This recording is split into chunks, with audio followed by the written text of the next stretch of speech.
Another girl, she was backing out. She was 18 years old, going to her high school basketball game that she was going to go watch with her friends, backing out of her driveway, and a tractor trailer come and just pins the car.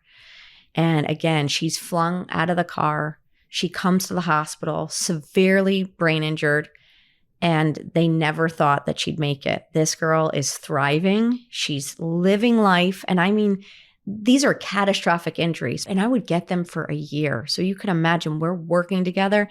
She sewed a blanket for me that is part of her, healing that I still have to this day. Because when you go through the depths of such hard times with people, you bond in such a special way. And this is a metaphor for all of us in life, that we always want to push the hard times away.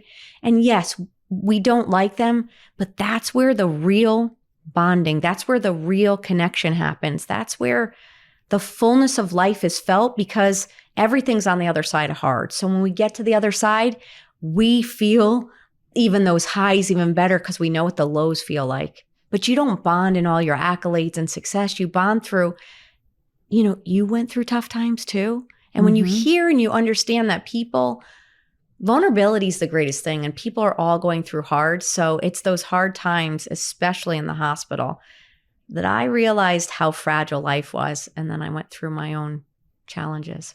And I heard that you really learned to, or you wouldn't allow people to dwell on the why of their situation. You were like, nope, what's our plan going forward? Yes. And let's get started. And coincidentally, that's obviously what we still do today, but that's where it all started, right? And I think that's the key of occupational therapy, the key of the type of therapy that I go through.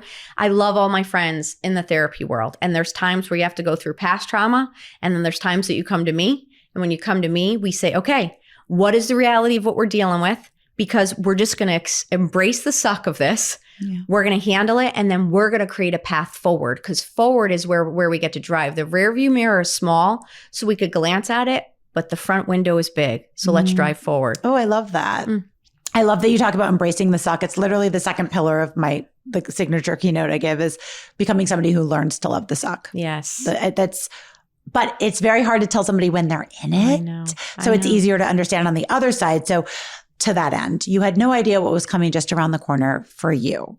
So at 25 years old, let's talk about what happened. 25 years old, I think life is going amazing. I married my college sweetheart. We had a home in Connecticut. I'm working and really growing in the hospital. And to me, I think this is the American dream. House, dog, husband, career, and you're growing. And I lifted a patient. I hurt my back. It's sciatic pain. And I thought, what in the world? This pain is awful. Nothing would fix it. So I go to a chiropractor. I go in, I get treatment. I come home. I think, okay, this is great. I go to work on a Saturday, and I remember walking, and all of a sudden as I'm walking, the floor flips upside down, and the floor is the ceiling and the ceiling's the floor, and I can't see. And now let me remind you, I'm working on a brain injury and stroke unit as this is happening. And so I can't figure out what's happening. And I could just feel my way down the stairwell because my eyesight is messing me up, but my kinesthetic, my feeling is still working. So I'm trying to make my way safely so I don't fall down the stairs. I get to the bottom of the stairs and it clears up. And I said, oh my gosh, I must have like a sinus infection or something. I feel some pain in my head, but again, I think it's sinus because I don't have paralysis at this time.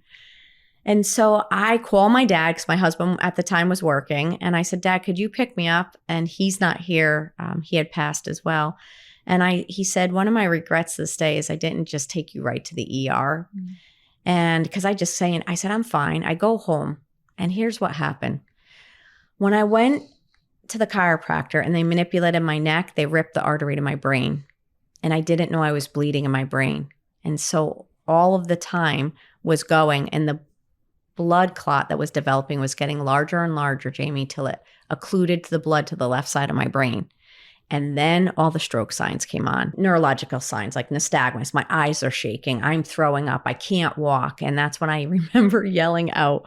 The morning it got so bad, my husband was leaving then for work. And I yelled out and I said, can you get me a strainer? A bowl. I'm going to throw up.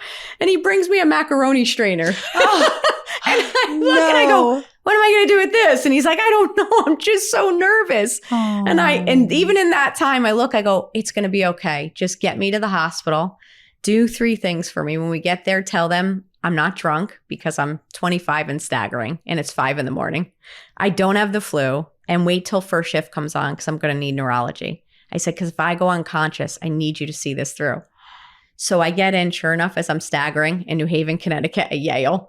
And the lady goes, what, is she drunk? I was like, no. Then they're like, she's got the flu. I said, no, I don't have the flu. And they misdiagnosed me. They treated me for what they could. And they said, you have a tumor behind your ear. It was not a tumor. It was a blood clot. And they just kept masking the symptoms for me. I found my own private neurologist. And when I found it, he said to me, Dar, did you get in a car accident? And I said, no. He's like, did you have any damage to your neck or your head? I said, Doc, I may have something going on with my head, but I would know. So he goes, something is up with your neck. I could just tell. And I said, I went to a chiropractor. And he goes, oh no. He sends me right back in for an MRI with dye, and they see it. And everyone went quiet.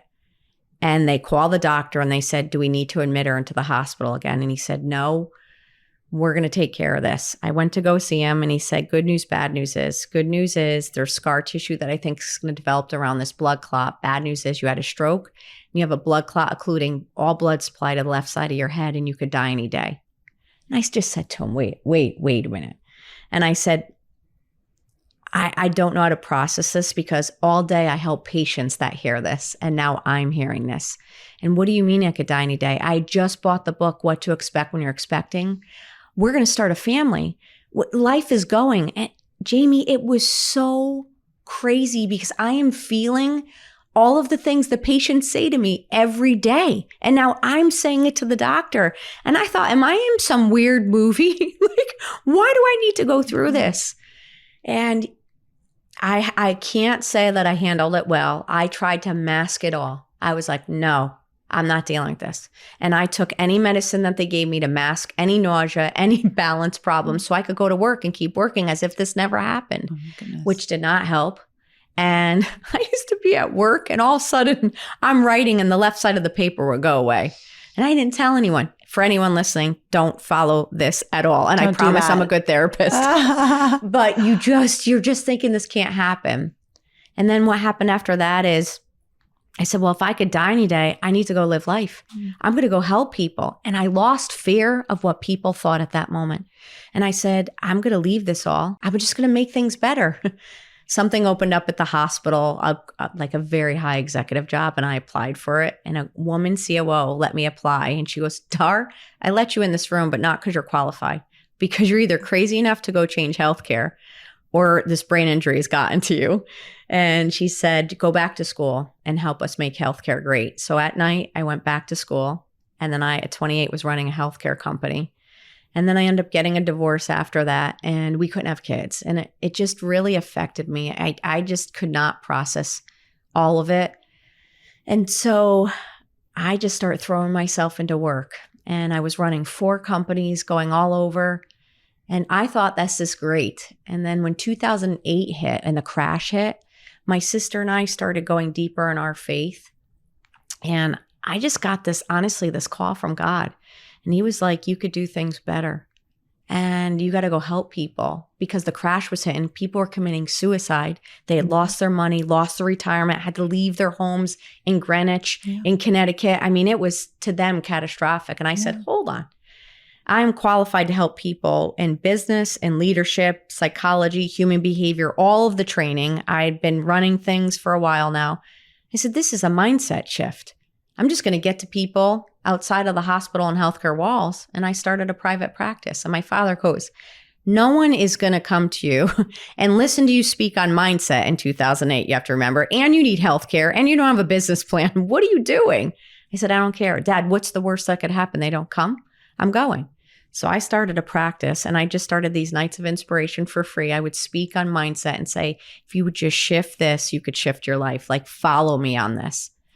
And then, Jamie, it just took off from there. I mean, from like 20 people to hotel rooms to then women were bringing their husbands that they're like, I know he could be the next CEO, but this mind is holding him back. Athletes would come to me on the down low.